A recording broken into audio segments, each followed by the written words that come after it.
2.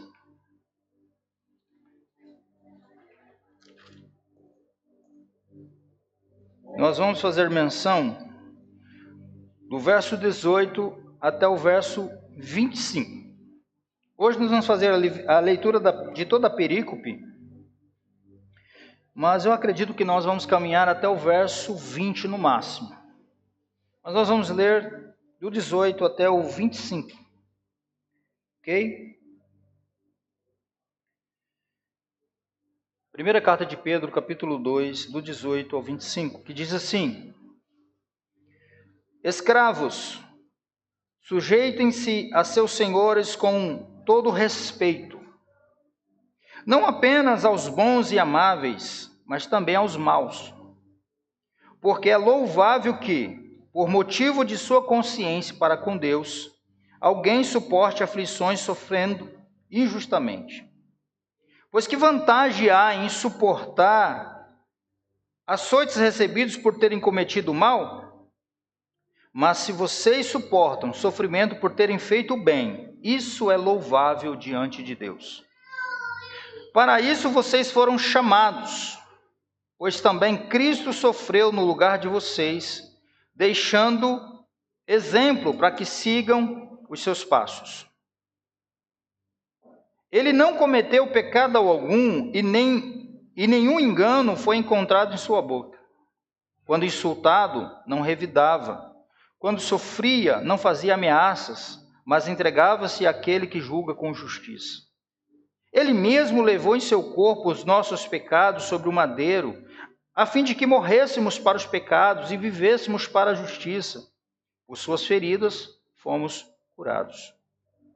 Pois vocês eram como ovelhas desgarradas, mas agora se converteram ao pastor e bispo de suas almas. Amém? Podeis assentar, queridos?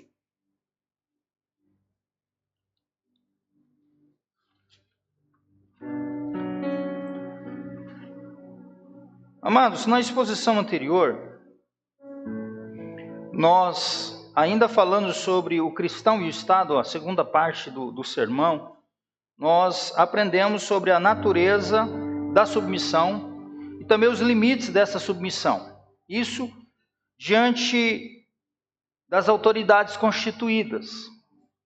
Os versos 16 e 17 foram os versos que nós tivemos por base na nossa exposição anterior, onde aprendemos que, mesmo estando submissos às autoridades, a palavra vinha nos ensinando para que vivêssemos como pessoas livres, né?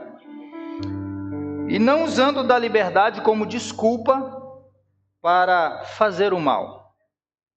Fomos instruídos a vivermos como servos de Deus, como escravos de Deus, buscando satisfazer a vontade do Senhor e cumprir o seu propósito.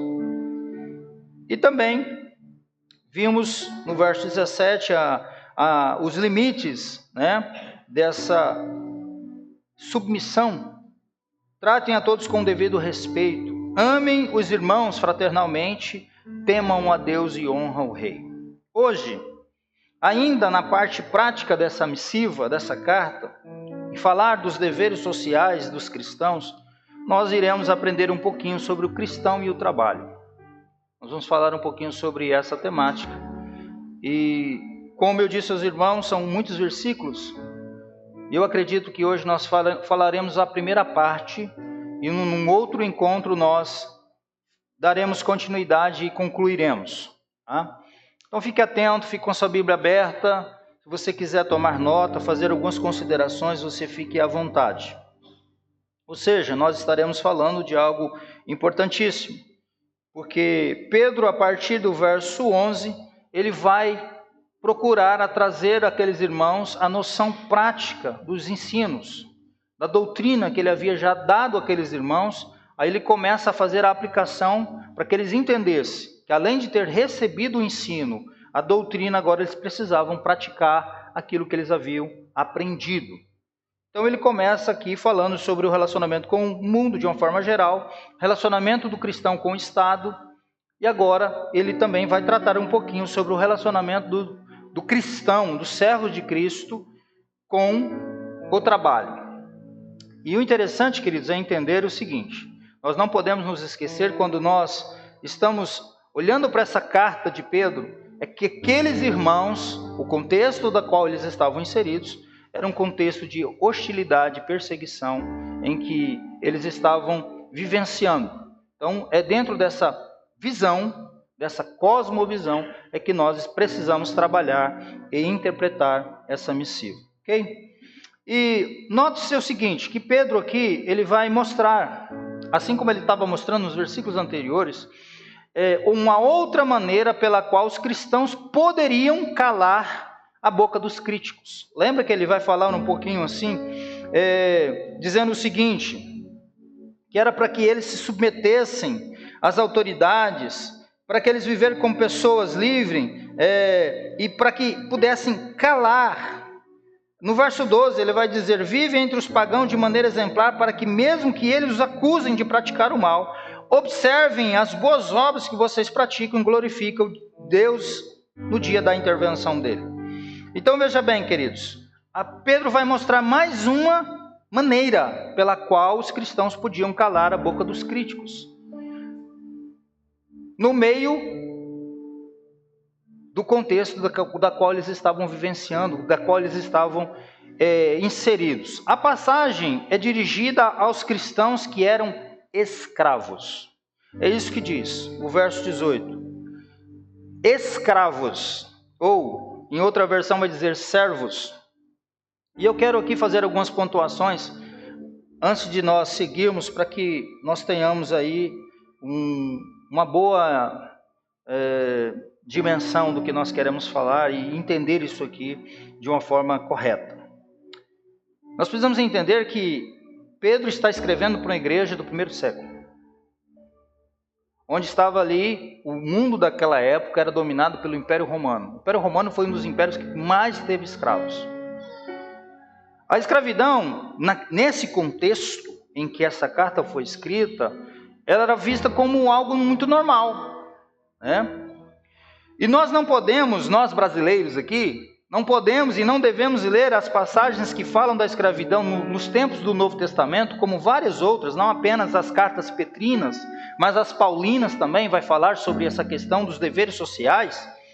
Nós não podemos irmos para essas passagens bíblicas do Novo Testamento, tendo em mente o sistema de escravidão que existiu no Brasil. Não é a mesma coisa. Nós não podemos parametrizar, né, e correlacionar a escravidão do século I com a escravatura brasileira. Mesmo porque a escravidão no Brasil, ela era baseada na questão racial. Sim ou não? Eram os negros que eram trazidos, né, da África e eram aqui comercializados como escravos, como aconteceu em várias outras partes da Europa, na América, em várias partes do mundo. Não é a mesma coisa.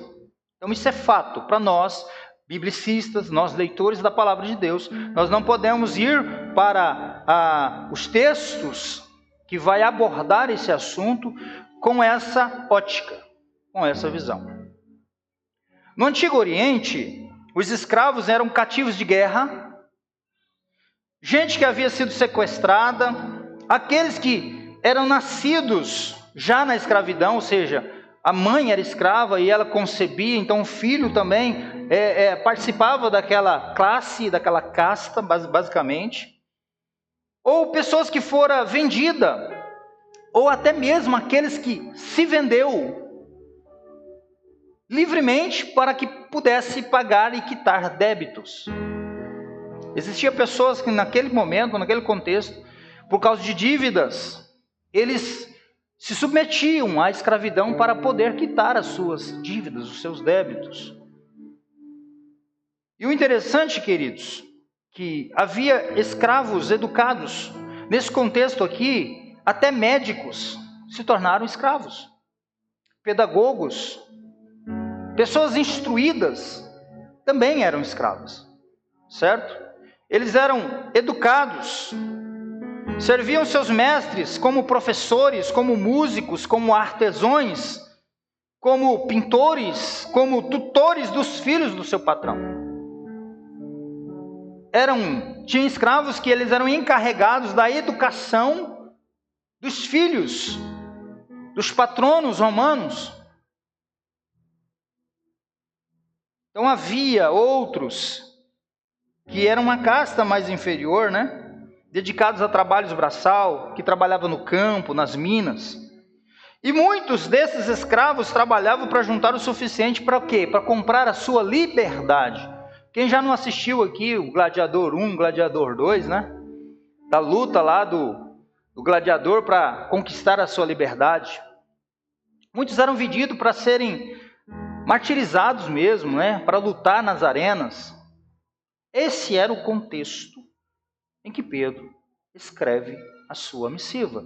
Então note-se que não dá para a gente colocar junto com a escravatura no nosso país. Então a gente, quando fala aqui, porque o que acontece? Por que eu estou dando essa explicação aqui para vocês? Porque, queridos, tem se levantado nos dias odiernos homens que se dizem homens de Deus, pastores, filósofos e teólogos, com a teologia danosa chamada teologia liberal, ou liberalismo teológico. E eles falam que se a Bíblia não for resignificada, ela legitima a escravatura. Eles chegam a dizer isso porque nós temos alguns textos em que os servos do Senhor vai falar aos escravos. E eles aí então vêm para, no afã de querer mudar outros textos, dizem que se a Bíblia não for resignificada, ela legitima a escravidão. E essa não é a verdade bíblica. E nós vamos entender o porquê.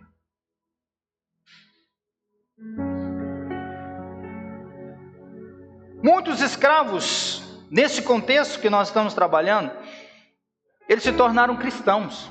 Eles se converteram ao Evangelho. Eles ouviram a pregação do Evangelho e se converteram.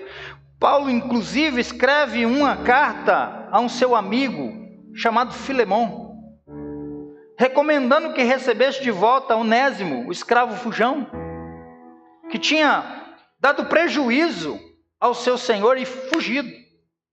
E naquele contexto, o seu senhor poderia matá-lo. Paulo então escreve uma carta recomendando para que Filemão recebesse Onésimo, porque agora ele não era mais escravo, mas era irmão em Cristo Jesus.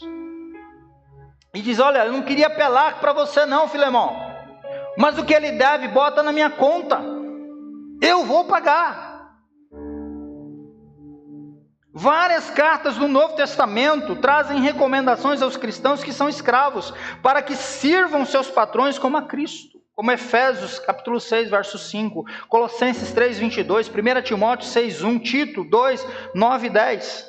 Por outro lado, essas cartas também, queridos, orientam os patrões cristãos a cuidarem bem de seus escravos. O fato de que o Novo Testamento orienta o cristão escravo a se submeter e o patrão cristão a tratá-lo bem, não quer dizer que a escravidão é um sistema aprovado por Deus. Eu vou repetir. O fato de que o Novo Testamento orienta o cristão escravo a se submeter e o patrão cristão a tratá-lo bem, não significa, isso não quer dizer que a escravidão é um sistema aprovado por Deus. O objetivo dessas passagens que tratam o comportamento dos escravos e patrões ou patrões crentes é mostrar de que maneira um cristão pode demonstrar a sua fé. Não importa se a sua condição social, ou da sua condição social, ou o regime político em que ele se encontra. E aqui a passagem melhor que poderia explicar esse ponto é a que Paulo se dirige aos Coríntios, capítulo 7, verso 20 e 22. Paulo diz o seguinte: cada um permaneça na vocação em que foi chamado. Foste chamado sendo escravo? Não te preocupes com isso. Mas se ainda podes tornar-te livre, aproveita a oportunidade. Porque o que foi chamado no Senhor, sendo escravo, é liberto do Senhor. Semelhantemente, o que foi chamado sendo livre, é escravo de Cristo. Ou seja, a verdadeira liberdade está em ser servo de Cristo Jesus. Paulo encoraja os cristãos, queridos, a buscarem a sua liberdade, se tivesse oportunidade para isso. Mas independentemente disso, eles devem ou deveriam viver como escravos de Cristo, que é a verdadeira liberdade. Existe um teólogo alemão, eu vou tentar falar o nome dele, se vocês acharem estranho, vocês podem rir, não tem problema não. Eu fiquei treinando a tarde inteira na internet para ver se eu conseguiria falar o nome desse cara. Pensa no nome difícil, irmão, eu sou terrível com o nome. Não, não vou falar não, vocês vão ficar curiosos. Não sei se eu falo. Tá assim, ó, fala. O Henrique tá assim, fala, vai virar um meme isso aqui. Ah, não vou falar não, gente, é muito difícil. Tinha que ser alemão, nem para ser um sul-americano, né? Um negócio assim. Vou arriscar não, deixa quieto. Ele faz um comentário de 1 Pedro 2,18, ele diz o seguinte. Depois eu falo o nome dele assim, particular para vocês. Tá gravando também, vai ficar ruim. Tem uns colegas que assistem, eles vão me zoar depois. Devemos lembrar que os documentos, ele diz o seguinte, devemos lembrar que os documentos do Novo Testamento abordam os leitores na situação em que vivem. Lembra do contexto? Era o contexto da época, certo? Protestar e lutar contra a escravidão não seria de nenhuma ajuda para os cristãos comuns. Pois, como observado, a dissolução da escravidão estava fora de questão naquele momento. Além disso, os escritores do Novo Testamento não eram revolucionários sociais. Eles não tinham intenção de promover uma revolta. Dizer, vocês não têm agora que se submeter aos seus senhores. Muito pelo contrário. Mas o que eu quero lembrar a vocês, como eu disse, que a semente da abolição da escravatura deu-se início nos escritos do Novo Testamento. A palavra do Senhor ela teve uma grande contribuição para que houvesse o entendimento de que esse sistema opressor deixasse de existir. Mas a intencionalidade dos escritores do Novo Testamento não era promover a revolução, porque eles não eram revolucionários sociais. Ficou claro isso aqui, queridos? A caráter e a guisa de introdução? Amém? Ok. E aí então Pedro se dirige a esse grupo específico.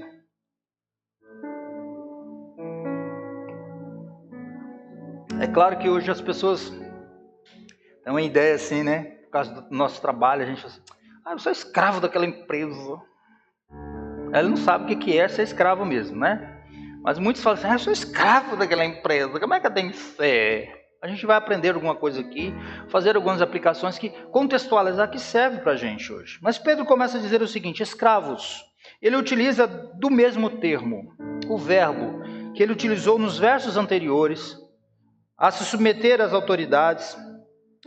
E ele diz o seguinte, sujeitem-se, se submetam-se aos seus senhores.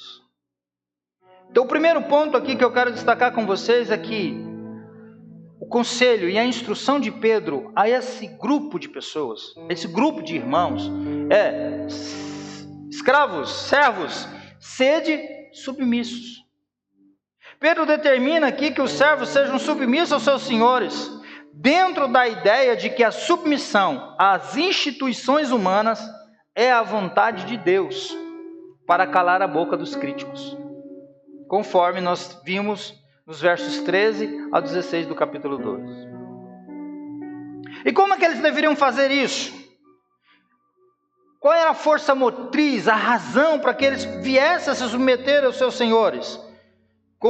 De que forma que eles deveriam realizar isso, fazer isso?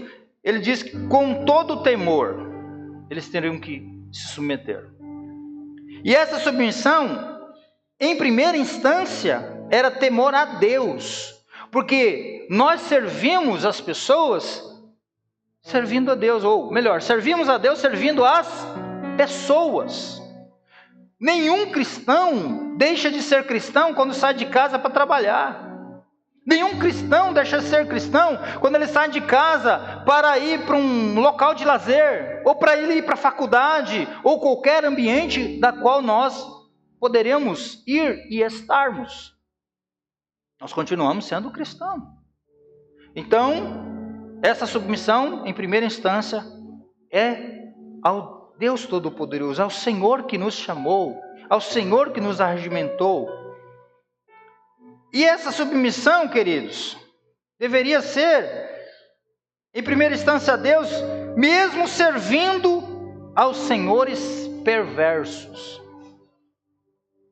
Independente se o amo, o Senhor, fosse cordato ou se ele fosse mau. Que coisa, né? Paulo, ele sempre, e aí eu vou para Paulo agora, depois eu volto para Pedro, ele associa orientações para os patrões descrentes. Ele falava aos escravos, mas ele também falava aos patrões, em suas cartas. Pedro aqui, talvez por causa do contexto, ele tem omitido as orientações para os patrões aqui.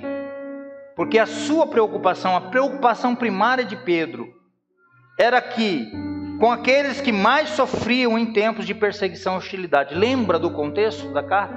Eles estavam enfrentando hostilidades e perseguição. Por causa de Cristo Jesus.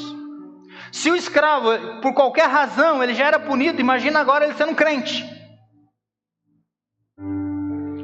Por essa razão, Pedro, ele se dirige especificamente a essa classe de pessoas. E a submissão exigida inclui obediência e respeito. Ele diz: escravos, sujeitem-se a seus senhores com todo o respeito. Ele poderia ter colocado: sujeitem os seus senhores com respeito. Ele colocou com todo o respeito, em todas as esferas, em todas as situações. Ele havia acabado de recomendar o temor a Deus no verso 17, não é isso? Temam a Deus e honra o rei. Agora ele fala para que os escravos sujeitem os seus senhores com todo respeito.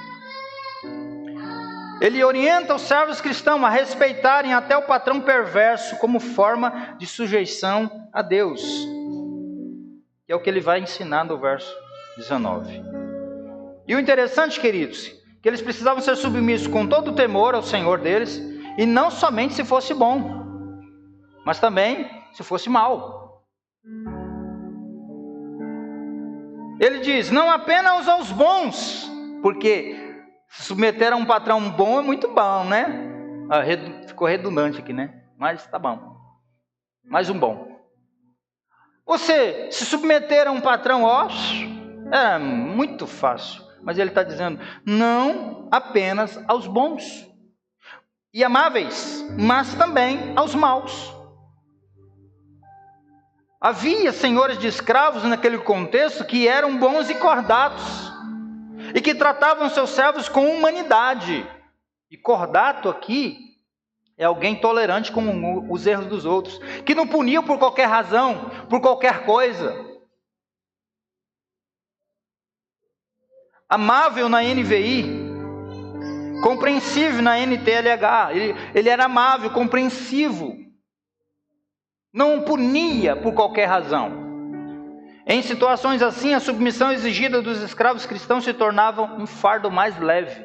Ou seja, era muito mais fácil ser escravo de um patrão cordato, de um patrão amável. Porém, queridos, havia patrões que eram perversos, como Pedro chama de maus, na revista Almeida, revista corrigida, ou na NVI, vai falar maus aqui. Esses patrões, eles poderiam fazer o quê? Ferir, torturar, marcar com ferro quente. Pastor, isso é desumano. Sim, eu sei, mas era a realidade. Alguns eram extremamente cruéis. Todavia, a perversidade deles não era motivo para que os escravos cristãos os desobedecessem e se portassem como muitos outros escravos, furtando os seus patrões e respondendo de forma desrespeitosa aos seus mestres. Paulo, quando escreve a sua carta pastoral a Tito, no capítulo 2, verso 9 e 10, ele diz assim: ensine os escravos a se submeterem tudo aos seus senhores, a procurarem agradá-los, a não serem respondões e não a roubá-los, mas a mostrarem que são inteiramente dignos de confiança, para que assim tornem atraente em tudo o ensino de Deus, nosso Salvador. Claro que hoje você vai para uma empresa, você até se candidata, você faz um currículo vitae, coloca lá os seus cursos, sua capacitação, e aí eles vão analisar, te chamam para uma entrevista e te contratam. Você não é obrigado, você vai vender o seu serviço, o seu tempo, eles vão te remunerar por causa disso. Mas o princípio aqui se aplica a isso também, porque nem sempre a gente tem patrões só cordatos. Nós às vezes vamos encontrar, mas ele não vai colocar você no tronco e te bater, beleza, não vai, mas às vezes ele não vai ser legalzinho também. Não serve o Senhor, às vezes vai, te perseguir de alguma forma, vai te espremer de alguma forma, mas o texto está dizendo que a gente precisa ser diferente. Não é para responder, porque tem hora, às vezes a gente se sente humilhado, a gente fala assim, e aí surgiram agora os influencers aí na internet para ensinar a galera a ganhar milhões aí sem fazer nada, e tem um monte de gente perdendo dinheiro com esse negócio. Porque não querem ter um patrão. Eu não quero sentir humilhado. E o texto vem dizendo, não é nem para responder. Porque tem patrão que chega mesmo. Eu tive patrão assim, bons, maravilhosos, mas chegava nervoso. Um dia chegou meu patrão nervoso na empresa, ele pegou uma garrafinha de água e mandou na porta assim, bum! Eu falei, Jesus, Maria e o José. O que vai ser hoje, Jesus? Eu falei, hoje nós não podemos nem respirar muito alto, Ele entrou lá para dentro, depois ele veio e pediu desculpa. Olha, eu estava nervoso. Eu falei, tudo bem. Mas se ele fala alguma coisa, vou responder. O homem está nervoso, ele não é crente, eu sou crente. Seminarista. E se eu pego e entro naquilo, E tem muito crente que, não, se pisar no meu calo...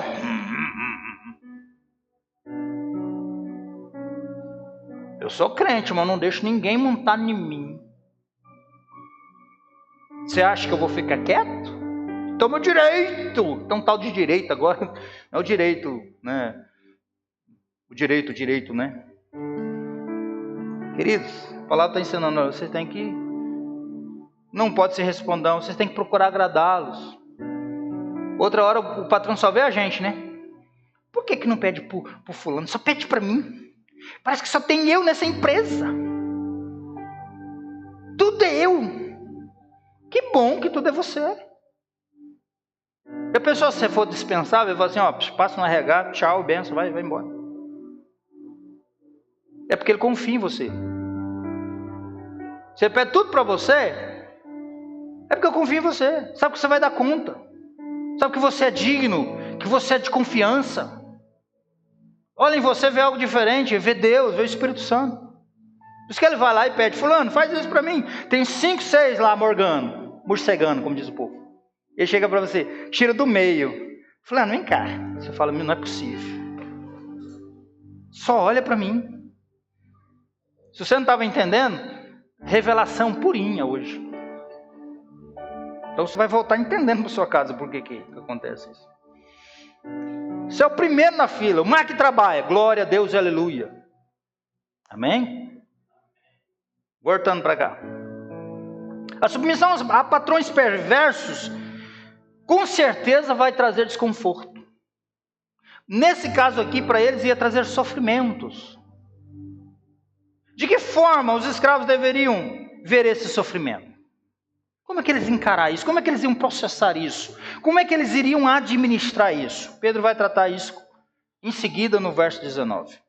No verso 18 ele diz, vocês se sujeitam aos seus senhores com todo respeito, não apenas aos bons e amáveis, mas também aos maus. Em 19 ele diz assim, sabe por quê?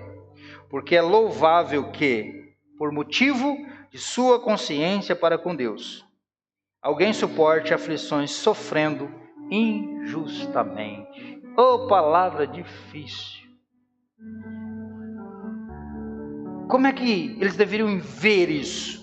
O sofrer por causa do patrão mau, perverso,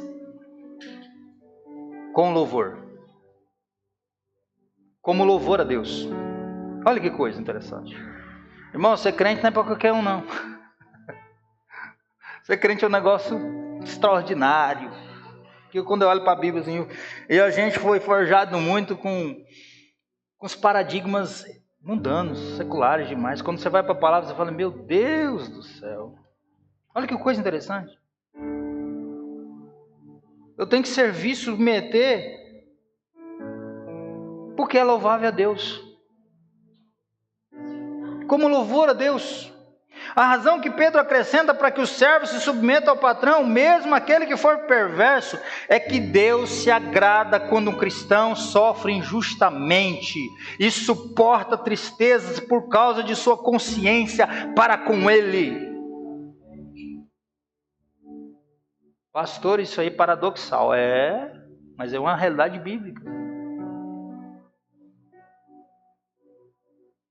Deus se agrada quando o cristão sofre injustamente e suporta tristezas por causa da sua consciência para com ele. Essa razão só faria sentido para aquele escravo que realmente amasse e temesse a Deus e cujo alvo maior na vida fosse agradá-lo.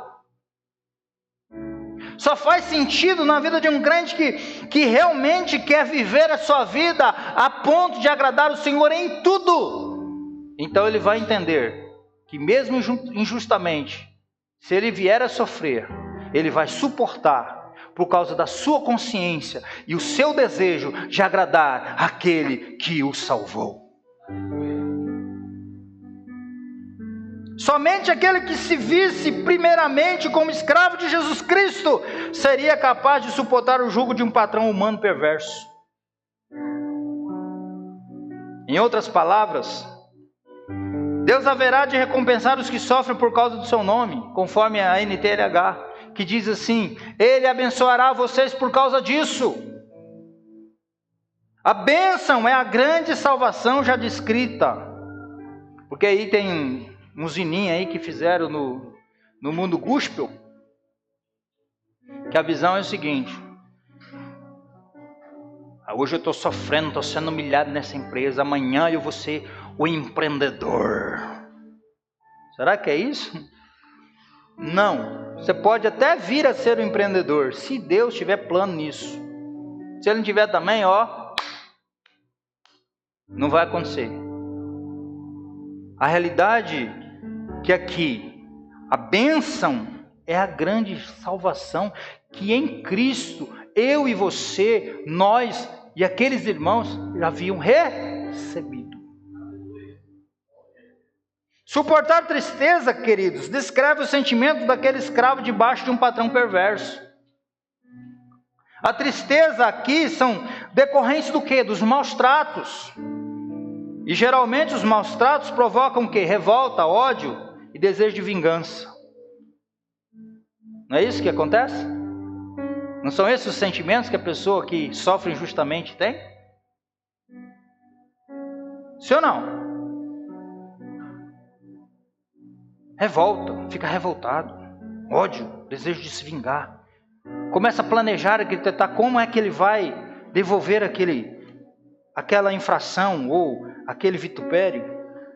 Mas no escravo crente e temente a Deus, provoca apenas tristeza, que é vista como uma reação normal em situação assim. Ficar triste às vezes quando a gente é vilipendiado como cristão é normal.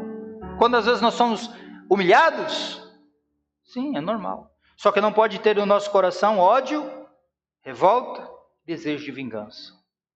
Aquele gerente está pegando no meu pé, aquele supervisor está pegando no meu pé. Vou fazer de tudo para dar o troco. Ele me paga. Não pode. Embora isso é muito natural, né? Tem as crenças culturais por aí que diz o seguinte: que vingança é um prato que se come. Capiroto, capítulo 1, versículo 10.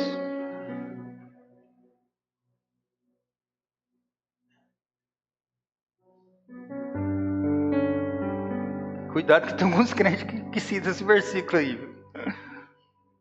Se você citou alguma vez, pede perdão para Jesus hoje, fala: Espírito Santo, me ajuda, que eu nunca mais vou citar esse texto não, porque esse texto aí é meio complicado. A palavra do Senhor nos mostra muito diferente disso. A vingança pertence a Deus. A Deus pertence a vingança e não a nós. Essa é a realidade. E aqui, queridos, Pedro universaliza esse princípio ao dizer que é grato, é louvável diante de Deus que alguém, isto é, qualquer um, não somente o escravo, mas qualquer cristão, suporte tristeza pelo sofrimento injusto. Isso nos lembra mais uma vez que Pedro tem sempre em mente o que? O sofrimento de todos os cristãos a quem ele escreve, decorrente da calúnia, injúria e perseguição dos gentios. Lembra que eu disse aqui que eles eram acusados de canibalismo? De se reunirem secretamente para criar revolta contra o Estado? Então Pedro lembra, e ele tem em mente o sofrimento de todos os cristãos que eram caluniados, injuriados e perseguidos pelos gentios. Esse era o contexto. Suportar é mais do que aguentar de forma resignada. Implica em permanecer firme na fé apesar das dificuldades. Não desistir. O sofrer injustamente a que Pedro se refere são claramente os maus tratos infligidos pelos patrões perversos que costumavam bater nos escravos e tratá-los de forma desumana e cruel. E ele deixa implícito que há sofrimentos justos também. Não é isso que ele diz aqui? Pois que vantagem há de suportar açoites recebidos por terem cometido mal? Verso 20. Seja o que? Castigos que eram merecidos. Escravos nem sempre sofriam passivamente, alguns roubavam seus patrões, conforme Título 2, verso 9 e 10. Outros fugiam levando dinheiro, como Onésimo. Outros ainda tentavam contra a vida deles, ou seja, a revolta, vamos matar esse patrão, vamos fazer a casinha dele. E aí rumava mais uns outros e tentavam tirar a vida do patrão. E aí eram punidos, porque mereciam, porque eles tinham feito o que não era bom. O cristão que fosse escravo deveria se portar de tal forma que se viesse a sofrer, sofresse injustamente. O sofrimento teria que ser injusto e não justo. É isso que Pedro está ensinando. Eles seriam bem-aventurados se assim o fizesse. Verso 14 e 17, do capítulo 3, ele diz assim: todavia, mesmo que venham sofrer porque praticam justiça, vocês serão felizes. Não temam aquilo que eles temem, não fiquem amedrontados. O 17 diz: é melhor sofrer por fazer o bem, se for da vontade de Deus, do que fazer o mal. A causa para isso era por motivo do quê? Da consciência para com Deus. A expressão consciência para com Deus pode aqui ser traduzida também como consciência de Deus. Isto é, que pertence a Deus ou procede dele. A mente que recebemos de Deus. Eu sei que hoje nós não vamos chegar na parte mais importante dessa perícope, que Pedro vai dar um exemplo assim, maravilhoso para eles. Que é para todos nós de uma forma geral. Mas no final, queridos, o resultado é o mesmo. refere-se à consciência que o cristão tinha do quê? Da presença de Deus. Deus está aqui, Deus está me vendo. E esse princípio se aplica a nós. Embora nós não somos escravos no sentido literal da palavra, mas somos funcionários, somos empregados, nós precisamos entender que Deus está ali o tempo todo. Tem aí as crenças culturais do grupinho do sindicato dos funcionários, né? Você sabe qual que é?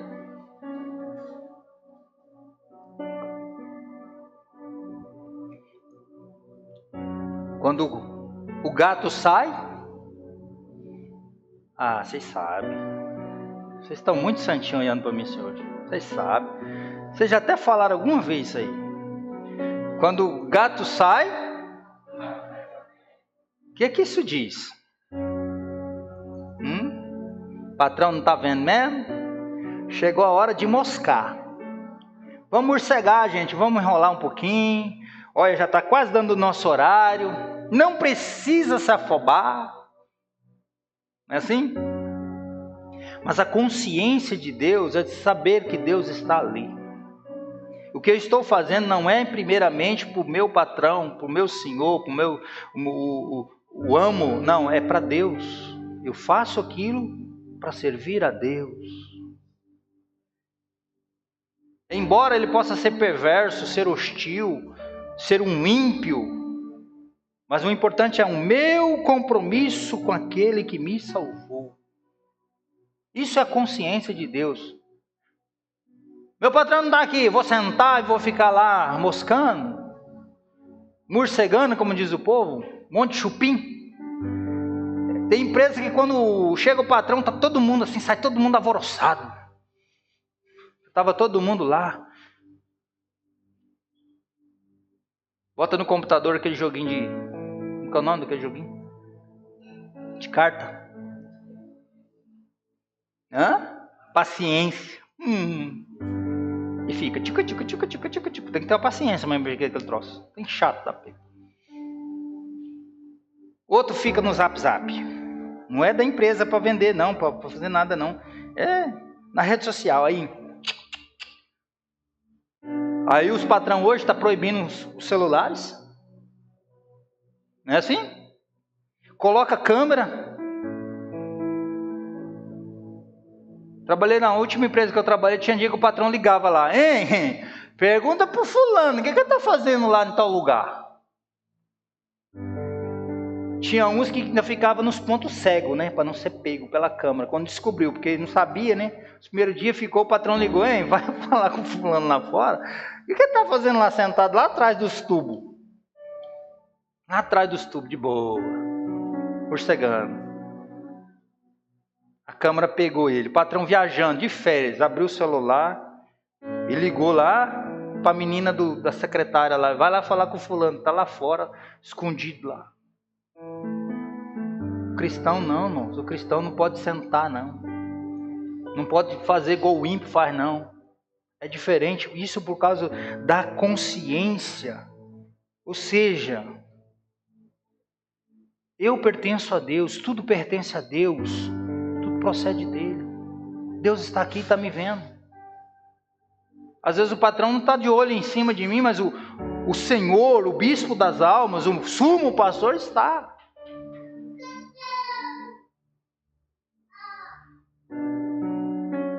E nós precisamos ter desejo de agradar o Senhor em todas as coisas. E se a palavra está dizendo que é para nós servirmos assim, que se nós fizermos assim, nós então estaremos agradando a Deus, é assim que nós temos que fazer. A consciência das coisas espirituais tem que ser a motivação forte e suficiente para manter o cristão, até mesmo que era escravo, submisso e dando testemunho da fé. Porque hoje você não é escravo no contexto, na literalidade da palavra aqui, mas imagina, para eles era muito mais difícil do que para nós. E no verso 20, Pedro vai reforçar o que disse no verso 19, com a pergunta sobre a glória do sofrimento merecido. O objetivo é deixar claro que todo tipo de sofrimento agrada a Deus. Deus é glorificado. A situação primária que Pedro tem em mente é de um escravo cristão, aqui no verso 20, que ele diz: pois que vantagem é de suportar açoites recebidos por terem cometido o mal. É a ideia de um escravo cristão sendo esbofeteado por seu patrão por ter pecado. E em tais circunstâncias, suportar o castigo pacientemente seria o quê? Uma glória para quem? Para Deus? Não. Para o escravo. Porque ele pecou. Ele merecia o castigo. Pedro não diz qual é o pecado aqui, mas o contexto nos dá uma ideia do que? Poderia ser um desrespeito, desobediência, qualquer coisa do gênero. E ele considera essas coisas como pecado, por ser uma quebra da vontade de Deus para com aqueles que estão debaixo da autoridade. E o justo castigo dentro dos padrões da época era que o patrão esbofeteava. Olha que coisa difícil. Muito difícil. Um termo que significa que bater repetidamente com o punho fechado em alguém. Esse era o castigo. Um cristão que fosse castigado dessa forma, por ter afrontado o seu Senhor, não deveria pensar que havia uma glória no fato de apanhar pacientemente calado. É isso que Pedro está dizendo. Pois que vantagem há em suportar açoites recebidos por terem cometido mal? Glória aqui no texto significa vantagem, merecimento diante de Deus. Para Pedro não há nenhuma glória no fato de alguém ser castigado de forma merecida e suportar pacientemente o castigo. De fato ele merece. É preciso notar que, embora o nosso autor tenha partido do caso específico do escravo debaixo de um patrão perverso, a essa altura aqui, ele já tornou uma regra para todos os cristãos a orientação dada ao escravo. Não há glória para qualquer cristão, quer seja escravo ou livre, que suporte com paciência as consequências do seu pecado. A pergunta do início do verso 20 é dirigida a todos os leitores. Notemos ainda que ele lhe diz mais adiante: não sofra. No verso 15 do capítulo 4, ele diz assim: não sofra, porém, nenhum de vós como assassino, ou ladrão, ou malfeitor, ou como quem se intromete em negócios de outro. Mas o sofrimento que dá glória ao Senhor é o sofrimento por causa do Senhor, do bom testemunho. O que é grato ou louvável a Deus, explica o apóstolo, é que alguém suporte o sofrimento que veio por ter ele praticado o bem. Esse sim dá glória ao Senhor. Ele não explica que tipo de bem a que ele vai se referir, mas praticar o bem em toda a carta, em toda a missiva de Pedro, é sempre o oposto de praticar o mal. É também a maneira mais eficaz de responder aos críticos do cristianismo. É pela prática do bem que os cristãos perseguidos podem calar a boca dos seus caluniadores. Conforme o verso 15 do capítulo 2. Pois é da vontade de Deus que, praticando o bem, vocês silenciem a ignorância dos insensatos. Aqui, no verso 20, praticar o bem é o oposto de pecar. Pedro sabe que normalmente quem faz o bem não é maltratado, conforme ele fala no verso 13 do capítulo 3. Mas há situações em que o cristão pode vir a sofrer por praticar o bem.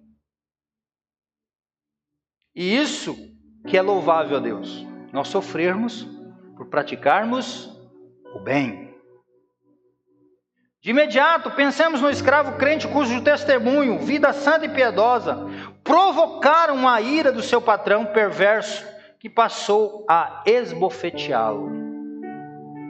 A atitude do escravo em suportar pacientemente esse castigo injusto que lhe sobreveio por causa da sua fé em Jesus Cristo, isso é agradável a Deus. É isso que Pedro está dizendo.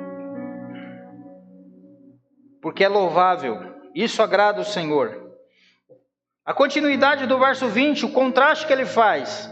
Ele diz: pois que vantagem há em suportar açoites recebidos por terem cometido mal, mas se vocês suportem o sofrimento por terem feito bem, isso é louvável diante de Deus. Isso traz glória a Deus. Isso é agradável a Deus. Nisso há glória. Deus haverá de recompensá-lo no dia da salvação, porque ele foi fiel, ele não se revoltou, ele não fez rebelião, mas ele suportou, serviu. E o que vale para o escravo, vale para todos os demais cristãos que viessem ou que vierem a sofrer por praticar o bem. A mesma instrução serve para nós quando nós contextualizamos. Que nós não venhamos sofrer de forma justa. Porque se for de forma justa, se nós agirmos de forma desrespeitosa, assintosa, e se viermos a sofrer por causa disso, isso não traz honra, não traz glória, isso não é louvável. Mas se nós viermos a sofrer injustamente, porque como servos do Senhor, nós estamos praticando o bem e dando bom testemunho da nossa fé, isso é louvável a Deus. Isto glorifica ao Senhor. O que vale para o escravo aqui, vale para todos os cristãos, vale para nós. Lá no seu trabalho, você tem aquele supervisor terrível, você fala assim, esse bicho é endemoniado. Às vezes ele é mesmo. Se surpreenda não, ele pode às vezes ser também. Patrão, nervoso, chega lá descontando em todo mundo. Não é assim? Tem uma empresa que é assim? Tem aquele patrão nervosão que está nervoso com os boletos, ele tem amante na rua e a amante está ligando para ele, enchendo as paciências, ele procura um saco de pancada para ele descontar. E às vezes o saco de pancada lá na empresa que você trabalha é você. Ele já chega esbravejando. Se você continue fazendo bem, o seu trabalho certinho, obedecendo. Agora, irmãos, eu vou abrir um parênteses aqui. Lembra que eu falei das autoridades? Tudo isso aqui é no Senhor, viu? Se o seu patrão lá chega para você, você é secretária, e faz duas coisas, eu vou dar 2 exemplos aqui, rapidinho. Primeiro ele fala assim, é o seguinte, hoje eu não estou para ninguém. Tudo bem, você pode falar, hoje ele não está disponível. Tranquilo. Mas se ele fala assim, se alguém ligar, fala que eu não estou, aí já complica. Porque ele está. Aí você vai mentir. Aí você fica, é no Senhor, viu gente? É para servir, mas primeiro você serve a Deus. Então você não pode mentir. Fala, não, é o seguinte, mas eu vou te mandar embora. Fique à vontade. Deus vai abrir uma porta para mim. Quem é o provedor na nossa vida? Deus. Ou senão ele chega para você e fala assim, é o seguinte, liga lá para número 3 e fala para ela que tal hora eu vou passar a pegar ela para me matar a saudade. Você entendeu o que eu estou querendo dizer aqui, né? Você não vai ligar não, filho. Você não tem telefone não, infeliz? Você já está traindo sua mulher. Você ainda manda eu ligar para marcar um encontro com a amante número 3, que você, além da você tem 2 ainda. É para obedecer no Senhor. Se ele mandar você fazer qualquer coisa ilegal, você não pode fazer. Irmão, teve uma época que eu fiquei difícil, sabe? Eu trabalhava numa empresa para um crente e eu fazia compra. Olha os crentes que fazem compra aí, presta atenção, nas empresas, aleluia, revelação, estou recebendo aqui. Ele chegava para mim e falava assim, naquela época, hoje deve ter mudado, mudou muita coisa, faz uns aninhos já, viu gente? Tenta comprar nota 0. Para o quê? Não pagar imposto. Eu tinha que ficar lá brigando com os fornecedores, o representante dizendo, olha, tem como mandar meia nota? Já ouviu falar da tal da meia nota? Você sabe disso aí, né? E aí eu saía mal, falei, meu Deus, eu sou crente, pai. Eu sei que está errado, mas na época eu não tinha a convicção que eu tenho hoje. Porque hoje eu sou meio doidão, assim, eu já falava, não vou fazer esse troço não. Quer me mandar embora? Me manda logo. Naquela época eu ainda estava meio... Jesus estava trabalhando no meu coração ainda, né? E eu ainda ficava, ainda tentava assim 40%, 60%, 50%, mas eu sabia que era errado. Eu sabia que não estava agradando o meu Senhor. Eu me sentia envergonhado, porque uma coisa eu sabia, Ele estava lá e estava me vendo. Hoje a gente fica com medo, que se eu não fizer, vai me mandar embora. Você não vai passar fome não, filho de Deus. Deus cuida de você. Porém, os crentes hoje têm que ter atitude, tomar uma postura, um posicionamento, dizer, não vou fazer. O problema é que a gente vai a lá Zeca Pagodinho, né?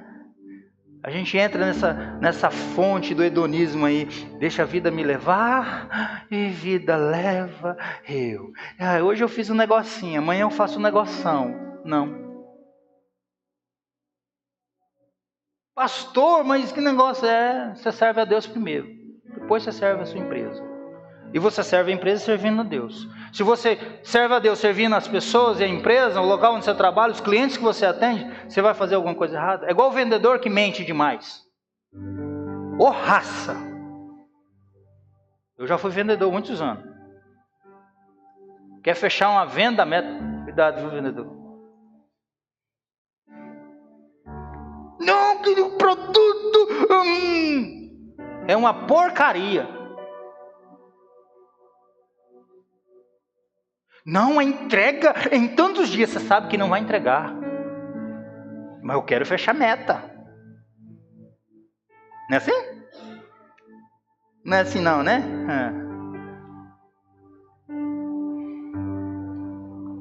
Cuidado, gente. Nós precisamos ter postura que glorifique o Senhor. Eu vou perder a venda. Não tem problema não. Jesus vai abrir outra porta. Mas não vou mentir. Entrega com quantos dias? Prazo aqui é uma semana. Eu só vou comprar se for com 3 dias. Então, desculpa, meu querido, não vou poder te atender. Porque aí depois que você faz a venda, você fala, não, entrega com 3 dias? Entrego! Aí você fecha a venda, faz o boleto, aí o cara é obrigado a esperar os 5 dias. Porque já fez ele não pode fazer com outro, porque já passou 2 dias, ele liga para você no terceiro dia, e aí, meu negócio? Rapaz, tá chegando. Tem às vezes está lá na empresa ainda, nem saiu. Falando para vocês que o pastor vocês revela, você não acredita? Cuidado, gente, com tudo isso. Nós servimos ao Senhor. A consciência diante de Deus. Nós temos que fazer aquilo que dá glória ao Senhor. E Deus vai nos recompensar no dia da salvação. Não vai nos deixar desguarnecidos, descobertos. E o que vale para esse contexto aqui, vale para todos nós. Se nós sofremos por praticar o bem, suportando por causa da nossa consciência para com Deus, pode ter certeza que o nome do Senhor será glorificado. E as pessoas vão olhar para nós e falar assim, que mulher de Deus, que homem de Deus.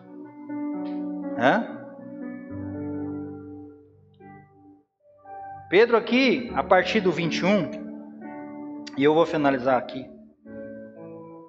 Ele presenciou a noite que Jesus foi traído, preso, maltratado pelas autoridades judaicas e romanas. E os versos seguintes deixam isso muito claro. E é o exemplo maior que ele vai usar. Eu sei que essa parte foi mais introdutória aqui, falamos algumas coisas, fizemos algumas aplicações, mas entenda o seguinte. Ele vai dizer, o 21, só para deixar um spoilerzinho aqui para o próximo encontro. Ele diz assim, para isso vocês foram chamados. Olha que coisa doida. Ele está dizendo, vocês foram chamados para isso. Vocês vão sofrer. Mas vocês vão ter que submeter. Sofrer injustamente. Para que o nome de Deus seja glorificado. Ele diz assim, para isso vocês foram chamados. Aí ele começa a comparar e usar o exemplo maior que nós poderemos ter. Ele vai dizer, pois também Cristo sofreu no lugar de vocês. Aí ele vai parametrizar e correlacionar o sofrimento. É algo que nós vamos ver no nosso próximo encontro. Aí vocês vão entender com maior clareza. Porque muitos estão aí meio bugadão, falando assim, esse negócio é muito doido, isso que Pedro falou aqui, esse negócio aqui é muito esquisito. Não, é simples. É só a gente obedecer o que a Bíblia diz. Mas ele está falando isso mesmo? Está falando isso mesmo. E isso para a glória de Deus. São os nossos deveres como cristãos. E o nome do Senhor será glorificado. Amém, queridos?